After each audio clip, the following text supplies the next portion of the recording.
नमस्ते। आज बात करते हैं एक ऐसे नाम की जो भारत में सिर्फ एक कंपनी नहीं बल्कि एक पूरा साम्राज्य है, रिलायंस इंडस्ट्रीज। सच कहूं तो इसकी कहानी इतनी बड़ी है कि ये भारत के विकास की कहानी का ही एक अहम हिस्सा लगती है। इस कहानी के स्केल को समझने के लिए चलिए एक नंबर से शुरू करते हैं। 20 लाख करोड़ रुपए। जी हाँ, ये रिलायंस की अनुमानित मार्केट वैल्यू है और यही वो पैमाना है जिस पर इस साम्राज्य की ताकत को आप कह सकते हैं तौला जाता है। तो सवाल ये उठता है कि आखिर इतना विशाल साम्राज्य बना कैसे? मतलब इसकी शुरुआत कहाँ से हुई और ये आज इस शिखर तक, इस मुकाम तक पहुंचा कैसे? चलिए इसी सफर को थोड़ा करीब से देखते हैं। तो रिलायंस इंडस्ट्रीज लिमिटेड, जिसे हम RIL भी कहते हैं, इसकी नींव 1960 में धीरूभाई अंबानी ने रखी थी। और देखिए, उनका जो विजन था वो आज भारत की सबसे मूल्यवान कंपनी के रूप में हमारे सामने है। एक ऐसी कंपनी जो मुंबई में बैठकर पूरे देश की अर्थव्यवस्था पर असर डालती है। और ये सफर वाकई कमाल का है। सोचिए, 1960 में एक छोटे से ट्रेडिंग बिजनेस से शुरुआत हुई थी। फिर आया साल 2016 जब जियो का डिसरप्टिव लॉन्च हुआ, जिसने तो भारत के टेलीकॉम सेक्टर की पूरी तस्वीर ही बदल दी। और नतीजा, आज कंपनी 20 लाख करोड़ के विशाल मार्केट कैप को भी पार कर चुकी है। ठीक है, ये तो हुई इतिहास की बात, पर आज का रिलायंस कैसा दिखता है?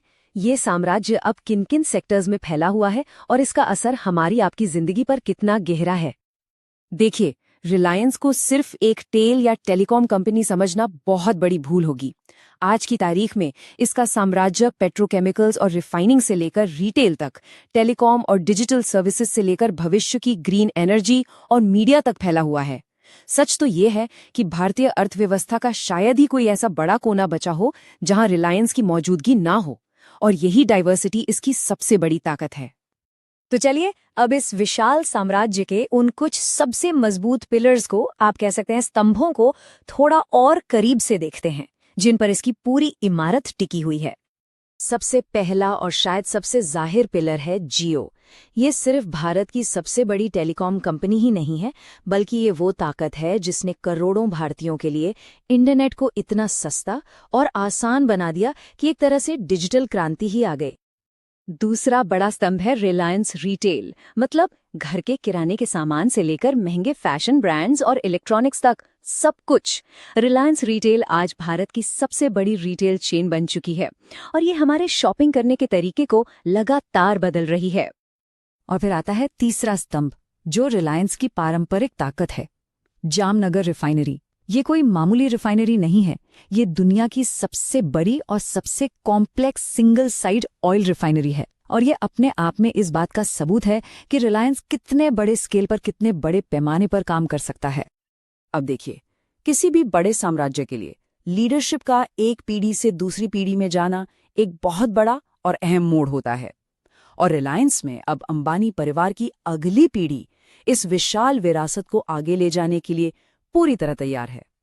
और यहाँ पर भविष्य की तस्वीर काफी हद तक साफ कर दी गई है। जिम्मेदारियों को बहुत ही सोच समझ कर बांटा गया है। आकाश अंबानी संभाल रहे हैं डिजिटल फ्यूचर यानी जियो, ईशा अंबानी देख रही हैं कंज्यूमर मार्केट यानी रिलायंस रिटेल, और अनंत अंबानी वो लीड कर रहे हैं कंपनी का शायद सबसे बड़ा और भविष्य का दाव, न्यू और ग्रीन एनर्जी। तो एक सवाल मन में आता है ना, कि जब कोई कंपनी इतनी बड़ी, इतनी विशाल हो जाए तो वो और कितनी बड़ी हो सकती है? इस कॉर्पोरेट बेहीमत के लिए अगला कदम क्या होने वाला है? और इसका जवाब हमें मिलता है रिलायंस के फ्यूचर प्लान्स में, जो सिर्फ कंपनी को और बड़ा बनाने के बारे में नहीं है, बल्कि उसे पूरी तरह से ट्रांसफॉर्म यानी बदलने के बारे में है। रिलायंस ने 2035 तक के लिए अपने सामने 3 बहुत बड़े लक्ष्य रखे हैं। नंबर 1, ग्रीन एनर्जी में दुनिया की सबसे बड़ी कंपनी बनना। नंबर 2, 5G और 6G जैसी फ्यूचर टेक्नोलॉजी में लीडरशिप हासिल करना। और नंबर 3, रिटेल के मैदान में अमेज़न और वॉलमार्ट जैसे ग्लोबल दिग्गजों से सीधी टक्कर लेना। ये लक्ष्य साफ साफ दिखाते हैं कि रिलायंस के इरादे अब ग्लोबल हैं।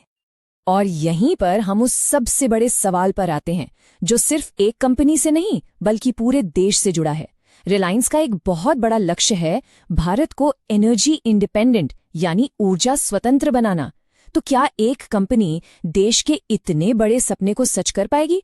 खैर, इसका जवाब तो वक्त ही देगा, लेकिन इस कोशिश को आगे बढ़ते देखना यकीनन बहुत दिलचस्प होगा।